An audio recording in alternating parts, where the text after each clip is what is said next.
এই রমজান মাস আসলেই শুধু মন চাই ভাজিপুরি খাই, ভাজিপুরি ছাড়া যেন এক মুহূর্তেও চলে না। তাই তো শুধু মনে জেগে ওঠে রং বেরঙের কিছু ভাজিপুরি বানাতে, নিত্য নতুন কিছু। তাই আমি আজকে ইউটিউব দেখে একটা নতুন রেসিপি আপনাদের সাথে শেয়ার করলাম। তো ফুল ভিডিওটা একটু দেখতে থাকুন। হ্যালো এভরিওয়ান, আসসালামু আলাইকুম, কেমন আছেন সবাই? তো আমি আজকে একটা ইউটিউব দেখে নতুন একটা কি নাম দিব এটাকে জানি না, তবে আমার কাছে মনে হলো এটা হচ্ছে ডিম চিকেন চপ বললেই ভালো হবে। যাই হোক, প্রথমে আমি একটু ডিম সিদ্ধ করে নিয়ে নিয়েছি। তো ডিমটাকে আমি এভাবে মেশিনে একটু কুচি কুচি করে নিলাম, সাথে একটু চিকেন সিদ্ধ করে নিয়ে নিয়েছিলাম। তো চিকেনটাও এভাবে মেশিনে একটু কুচি কুচি করে নিয়ে নিতেছি। তো এখানে যেটা হয়েছে, আমি হচ্ছে আমার বেবির জন্য স্যুপ রান্না করি চিকেন দিয়ে, ব্রয়লারের চিকেন দিয়ে, আর এখানে কিছু লাল মুরগিরও চিকেন ছিল। তো দুটোটাই আমি মিক্সড করে নিয়ে নিয়েছিলাম, কিন্তু লাল মুরগির চিকেনটা একদমই সিদ্ধ হচ্ছিল না, নরম নরম হচ্ছিল না, একটু কষ্টই হয়ে যাচ্ছিল ব্লেন্ড করা। আর এদিকে আমার হাজব্যান্ড বাজার থেকে আমার জন্য জিলাপি নিয়ে আসছে। এটা আমার খুবই পছন্দের জিলাপি, চিকন চিকন যেগুলো। তো বাজার থেকে কী কী নিয়ে আসছে আমি দেখলাম। যদিও ভাজিপুরি আমি বাসায় বানানো হয়, এই জন্য ভাজিপুরি কিছুই বাহির থেকে আনতে দিই না। আর এদিকে একটু বরিন্দা আর কি জন্য বলে এটাকে জানি না, তো মুড়ির মধ্যে দেওয়ার জন্য আর কি আনছিল। মুড়ি মাখালে নাকি মজা হয় বললো। আর এদিকে তো এত বড় একটা তরমুজ নিয়ে আসছে। তো তরমুজটা দেখে আমি অনেক খুশি হয়ে গেছি, কারণ এই রমজানকালে রোজা রাখলে তরমুজটা খেলে একটু মনে হয় যে কলিজাটা একটু ঠান্ডা হবে। যাই হোক, আমি অনেক খুশি হয়ে গেলাম। আমার জামাই যেহেতু আমার জন্য এই বাজারগুলো নিয়ে আসছে, আমার জন্য না আমাদের জন্য।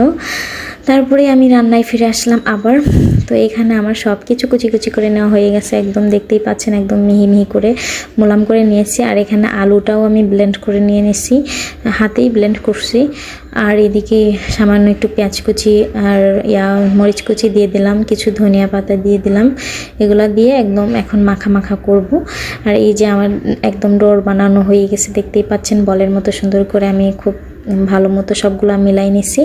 আর এইখানে এই যে আমি গোল গোল এরকম করে শেপ করে নিচ্ছি, রাউন্ড করে, জানি না কেমন হবে।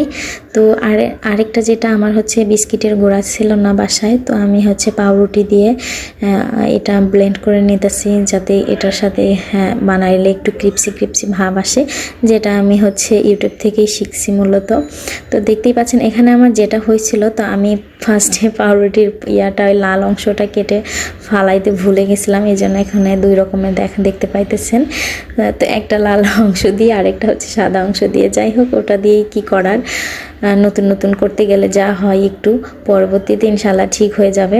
তো যাই হোক, দেখতেই পাচ্ছেন আমার কিন্তু ভাজিপুরি প্রায় হয়েই গেছে, কিন্তু আমি যে গোল রাউন্ড শেপটা করছিলাম ওটা কিন্তু একদমই ডুবে গেছে।